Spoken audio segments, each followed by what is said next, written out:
Ó Mãe Santíssima, intercedei por nós para que possamos bem compreender os ensinamentos de vosso Divino Filho, nosso Senhor e Salvador Jesus Cristo, e as explicações dos pais da Igreja. Ó Virgem Imaculada, ofereço-vos este trabalho e peço que abençoais aqueles que o ouvirem, e que seja para a maior honra e glória de Deus. Amém. Senhor onipotente, purificai o meu coração e os meus lábios. Vós, que purificastes os lábios do profeta Isaías com carvão em brasa, e dignai-vos, por tal modo, purificar-me com a vossa misericórdia, para que possa dignamente anunciar o vosso santo Evangelho. Por Jesus Cristo nosso Senhor. Amém. Senhor, abençoai-me. Que o Senhor resida no meu coração e nos meus lábios, para que anuncie digna e convenientemente o seu Evangelho. Amém. Evangelho de Nosso Senhor Jesus Cristo, segundo São Marcos. Segundo anúncio da paixão. Tendo partido dali, caminhava através da Galiléia, mas não queria que ninguém soubesse, pois ensinava aos seus discípulos e dizia-lhes: O Filho do Homem será entregue às mãos dos homens, e eles o matarão. E morto, depois de 3 dias, ele ressuscitará. Eles, porém, não compreendiam essas palavras, e tinham medo de interrogá-lo. Quem é o maior? E chegaram a Cafarnaum. Em casa, ele lhes perguntou: Sobre que discutis no caminho? Ficaram em silêncio, porque pelo caminho vinham discutindo sobre qual era o maior. Então ele sentou, chamou os 12 e disse: Se alguém quiser ser o primeiro, seja o último de todos e o servo de todos. Depois tomou uma criança, colocou-a no meio deles e, pegando-a nos braços, disse-lhes: Aquele que receber uma destas crianças por causa do meu nome, a mim recebe. E aquele que me recebe, não é a mim que recebe, mas sim aquele que me enviou. Comentários dos Pais da Igreja. Teofilacto Diócrida. Depois dos milagres, o Senhor interpôs um discurso sobre a paixão, para que não se pensasse que sofreu de modo involuntário. Por isso se diz: Tendo partido dali, caminhava através da Galiléia, mas não queria que ninguém soubesse, isto é, que ele estava lá, pois ensinava aos seus discípulos e dizia-lhes: O Filho do Homem será entregue às mãos dos homens e eles o matarão. São Beda.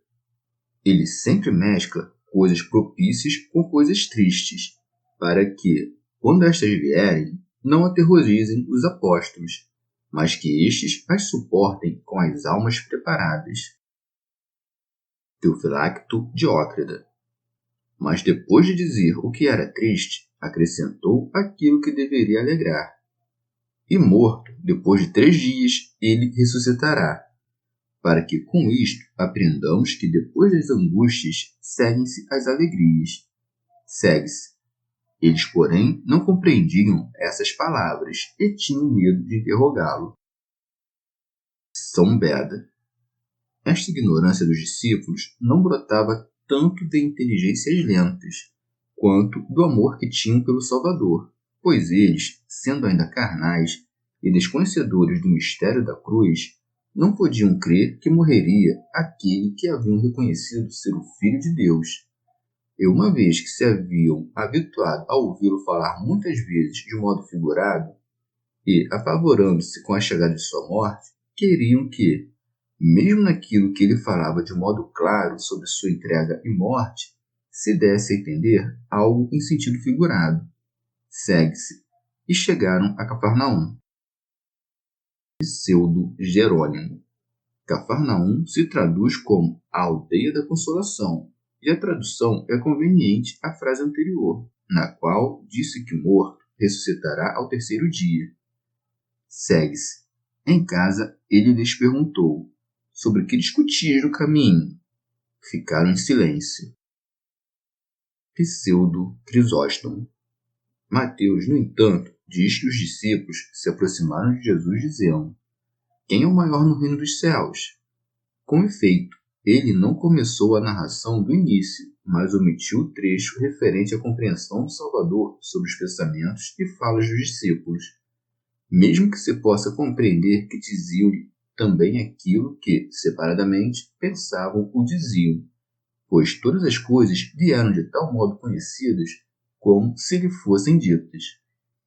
Segue-se, porque pelo caminho vinham discutindo sobre qual era o maior. Lucas, por seu turno, diz que Jesus viu os pensamentos do coração dos discípulos, que começaram a discutir entre si sobre qual deles era o maior. Com efeito, de acordo com a narração do Evangelho, o Senhor manifestou o pensamento e a intenção deles a partir das palavras que diziam. Pseudo-Jerônimo. Convenientemente, falavam no caminho sobre o primeiro lugar. Com efeito, esta discussão é semelhante ao lugar, pois o poder supremo se abandona do mesmo modo como começa, e ele escapa-se das mãos durante o tempo em que é agarrado, sendo incerto em qual habitação, isto é, em qual dia, terminará. São Beda. Parece, no entanto, que se levantou entre os discípulos uma discussão sobre a primazia porque tinham visto Pedro, Tiago e João sendo conduzidos em separado ao monte, e que algo secreto lhes havia sido confiado. Mas, segundo Mateus, também foram prometidas a Pedro as chaves do reino dos céus. Vendo, contudo, os pensamentos dos discípulos, o Senhor cuida de sanar o desejo de glória pela humildade e adverte-os, com uma simples ordem de humildade, de que não se deve buscar a primazia, razão pela qual se segue. Então ele sentou, chamou os 12 e disse: Se alguém quiser ser o primeiro, seja o último de todos e o servo de todos. São Jerônimo. Onde se deve notar que eles, enquanto andavam, discutiam sobre a primazia, ao passo que ele, sentado, ensina a humildade. Com efeito, os príncipes trabalham, os humildes repousam. Pseudo-Crisóstomo. Os discípulos desejavam receber do Senhor a honra. Tinham também eles o desejo de serem exaltados por Cristo. Com efeito, quanto maior é um homem, tanto é digno das maiores honras. Por isso, o Senhor não se opôs ao desejo deles, mas introduziu a humildade. Teofilacto Diótrida. Pois ele não quer que usurpemos a primazia, mas que alcancemos a altura pela humildade. Logo, os adverte com um exemplo da inocência pueril, por isso se segue. Depois, tomou uma criança, colocou-a no meio deles. São João Crisóstomo. Persuadindo-os pela própria visão a serem humildes e simples, pois o pequenino era puro da inveja, da vanglória e do desejo de primazia. Mas não disse apenas: se vos fizerdes como este, recebereis uma grande recompensa.